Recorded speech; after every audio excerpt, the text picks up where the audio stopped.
I sit in the audience for the panel, a very large convention held at the State-Affiliated Fair and Expo Building, or SAFE building, in National City.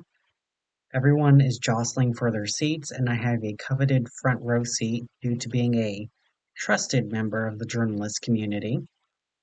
There are over 30,000 monster hunters for this convention, one of the largest ever held in history. 3 solid days of vendors, panels, art, practice, and networking. However, the most attended event will be this single panel, the opening ceremony. Everyone who can attend the opening ceremony is here. It is also being live streamed around the world and recorded for those who come later. A requirement for everyone visiting the National City Monster Hunter Convention, or NatMon for short. The opening ceremony serves a few purposes. Events are discussed, the schedule is shared, rules are reminded, such as not giving gifts with human DNA, no weapons, no marriage proposals during the conventions, and most importantly, no personal questions. The Monster Hunter guilds are very secretive, and most people use sobriquets or hunting names where possible. The only ones who give out their real names are either very new at the hunt or they have been at it for a very long time. But it is the final part of the opening ceremony that has the most importance, taking up over half of the opening ceremony, and the part that everyone has to remember is the oldest story. The oldest story has supposedly been handed down since the final days of the Age of Ash, and some say it goes all the way back to the Age of Myths.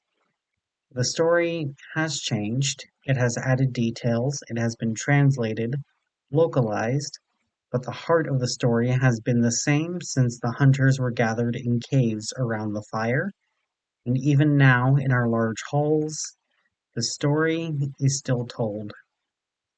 All hunters are reminded of it every year, and if you want to become the hunter, the first thing you ever learn is the oldest story.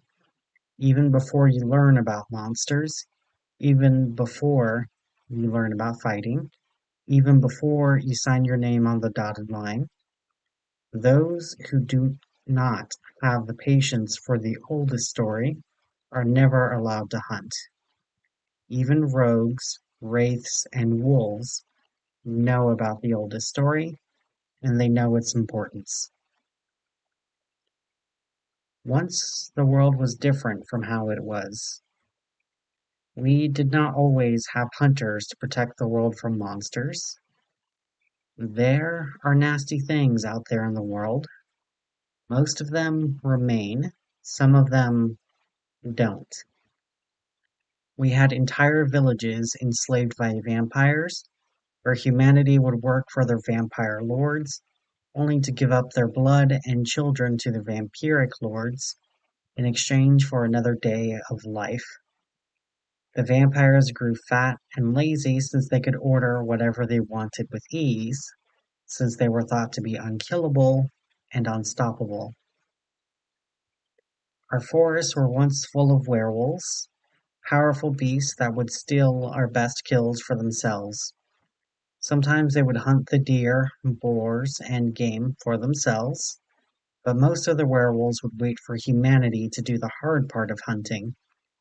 Humanity would shed blood, sweat, and lives for the food to bring back, only to have it stolen from them by a powerful predator that the hunters were too exhausted to fight themselves.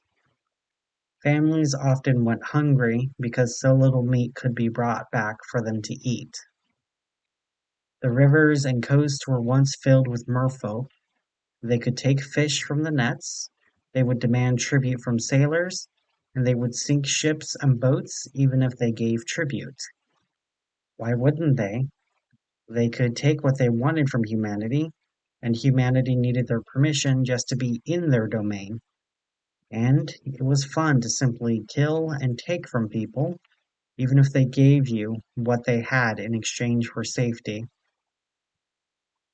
Our skies were once full of many flying beasts, creatures that would burn down our villages, who would swoop and eat our children, beasts that would consume entire tribes in a mere night, who made us fear the open skies and made us afraid of the dawn. We could not live in peace with them, we could only hide and cower, and that was what humanity did, and it was not enough. The caves were once full of demons from the age of myths, vile, foul-smelling beings that would deal with humanity simply for their own entertainment and their own gain.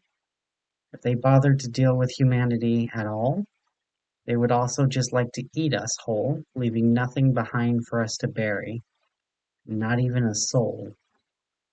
The desperate and the stupid still reached out to the caves in hope for treasure, or that they might be the lucky one to survive with something. Even in our homes, we were not safe, and monsters lived among us. Those that stole from our larders, those that spoiled the milk, those that spilled ash around the house, those who kept the hearth cold, those who licked our pans, who ate our candles, those that wore the faces of our loved ones, both living and dead, those who called out in the dark corners in our own voices, those that lived behind our reflections, eager to live our lives if we gave them the slightest chance. And then there were the monsters that lived within us, the cannibals who even in times of plenty could only have their hunger sated by the taste of human flesh and blood, the wolves in human flesh who would hunt down their own kind, preying on the vulnerable to revel in the torment of others for reasons not even the wolves understood. Greed, jealousy, envy, anger, and hatred would poison us in their oceans, driving humanity to dark acts that caused even the demons to blush. And then there were those whose lust and violence was one and the same, whose appetite and actions would rival even the incubi and succubi who lurked in the shadows. Humanity existed, it lived, but it did so underneath a shadow. Long shadows that sought to snuff out all the sparks, and those sparks had to grow in darkness. The age of ash was a dark time, and humanity nearly went extinct. However, it was also a time for light to grow. The sparks that still were warm under a sky of ash, first heroes in our history, many of whom weren't human at all, but also showed humanity. A powerful dragon gave his life to allow people to pass into primeval through his teeth to safety. A young girl found a new world underneath a rabbit hole, bringing many to salvation. Fae brought people through their circles to bring people to the halls of time. Not everyone was saved, though. Those who stayed behind had to learn new ways to survive against the many monsters of the world, both inside of the darkness of the heart and outside the light of the hearth. While we aren't sure who the first hunter was, whether they're a human, fae, monster, or something else entirely, what we do know is that we tried to fight back, and our first battles ended only in death and loss for ourselves. Yet, we still fought. We fought the werewolves in the forest, and even as our hunters died, the wolves starved with no one to hunt for them. Yet, we still fought. Our families fled into the sunlight where vampires could not follow, and they burned, desperate to sate their hunger as they clung to our children. Yet, we still fought. We chased out the beasts in our homes, finding them to be our loved ones and ourselves. Yet, we still fought. In time, we learned to go from just fighting to winning. We learned what the weaknesses of monsters were, We learned how to keep them away. We learned how to live among them, and they learned how to live among us. We learned and we grew stronger, and we spread stories about the monsters that lived out there and who lived among us. We learned why it was important for these stories to spread, so people knew what to do for these monsters before they ever encountered one. We learned not only that monsters lived, we learned that they could be fought, they could be conquered, they could be protected against.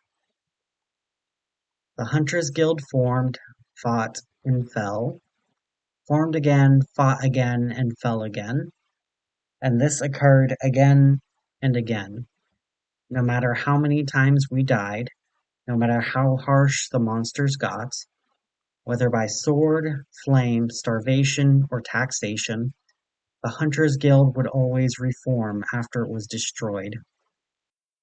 The secret to how the hunters have reformed is through the oldest story.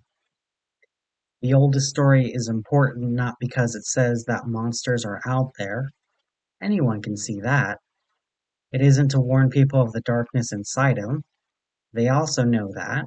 All they have to do is shut their eyes and they will see that. The oldest story isn't merely shared among hunters, but among the world. Even the monsters we hunt share it among themselves, and that only helps our cause. The importance of the oldest story isn't the fact that there is danger out there.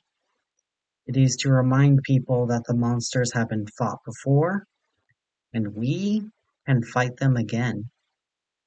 Our stories are shared not to remind us that there are monsters out in the world. Even children know this. They are to remind us that the monsters can be fought. Even the stories of our losses, failures, accidents, embarrassments, and defeats remind us that we fought, and they are chances for others to learn. Our stories are where our humanity can be immortal and where we will never fall. There are cheers among the crowd as the story is finished. It feels like there is a part missing, but the missing part is meant to be rhetorical. Humanity isn't just a species, it's a concept. Compassion, mercy, honor, acceptance, kindness, and empathy are all a part of humanity and the key to our opposition to the monsters of the world. Not just physical monsters, but also the monsters that live inside of us all. Even non-human beings, some of them a part of the crowd, can possess humanity without looking remotely human. And then there are people out there whose hearts are devoid of humanity, who would never practice humanity at all, and more often than not, that is how hunters have fallen, not to an external monster, but to an internal monster.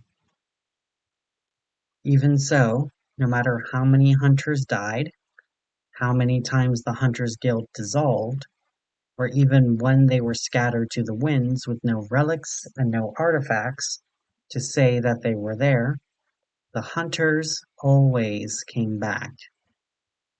Even stories of their failures, stories of their defeats, that their enemies loved to share with glee, helped their cause. Because the quiet part that most people don't consciously notice from the stories of defeat is that people still tried. People still fought against the monsters. Even if they failed, they tried. They were here, and that is why there would always be a new hunter. Where there is a hunter, there is a lodge. Where there is a lodge, there is a guild. There is a lot to learn from the stories that I'm going to learn from this convention, and I will be eager to share them. Not just because I was asked to, although I was, but because the world needs that reminder. The reminder that others had fought the darkness. Win or lose, they will remember when they face their own darkness that they can fight it again. People won't just accept the darkness, meekly surrendering to it, accepting it as something that will simply rule the world and themselves. They will have a chance to face the darkness inside of themselves, and they will choose to not let it destroy their humanity. They will see the darkness outside their homes, and they will refuse to let it inside. They will see the monsters of the world, and instead of turning the other way, forcing themselves to forget, they will instead understand that they aren't helpless to the forces of the world. A way for all of our humanity to thrive and grow.